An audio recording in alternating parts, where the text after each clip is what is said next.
I agree. That's great. Just kind of starting to wrap up a little bit. What would be a piece of advice or maybe a series of advice that you would give for first-time jet buyers?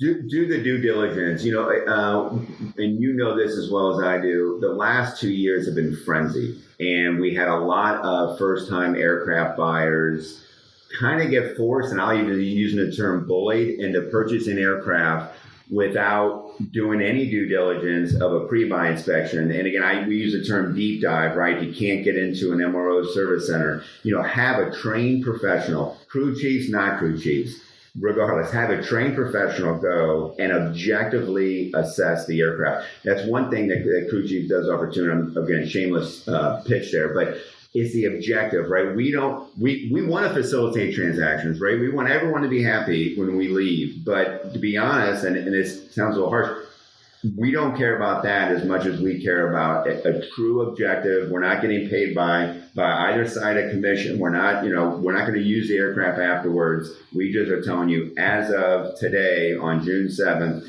this is the status of your aircraft. So my point is, do the due diligence. They were bullied the last couple of years. We're starting to see that shift in the market with available aircraft, and the sales cycles are extending. And I think that's honestly a good thing for industry. And I think it's a great thing for a buyer and a first-time buyer where they can spend the time and properly assess the aircraft. The last thing I'll say for a first-time buyer is understand cost of ownership. And I know, folks like yourself and great brokers explain that to them, but you're purchasing a pre-owned aircraft. What does that look like in the next year? If you're getting a great deal, what do those costs look like in the first 12 months?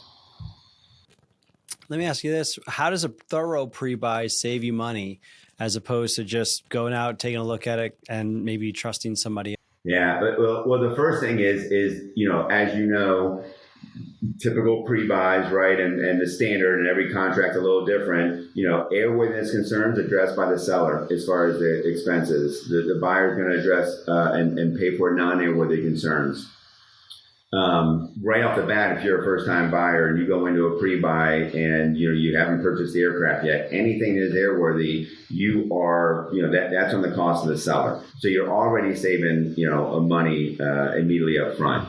I think that this was really isn't cost. So that's saving the money, and it's saving you time. But one last thing too, I'm going to jump around. I apologize.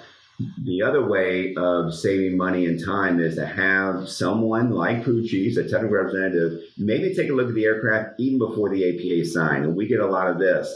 Hey, we have an aircraft in London. We think we might want it. Can one of your folks in Europe just go spend a day with the aircraft, right? And we're not going to catch everything in a day, but man, we'll catch the big, oh, gotcha moments, right? And that way you're actually saving money even flying the aircraft to a service center for a pre-buy, or going through and paying some of the legal fees to scope out the APA, right? So we are literally, one day could either give you the reassurance that your money that as a first-time buyer that you're going to spend getting the aircraft through a pre-buy is worthwhile, or it's not, and it's time to shift gears and move. And we can do that on site. We can even do remote records reviews if given access to the document.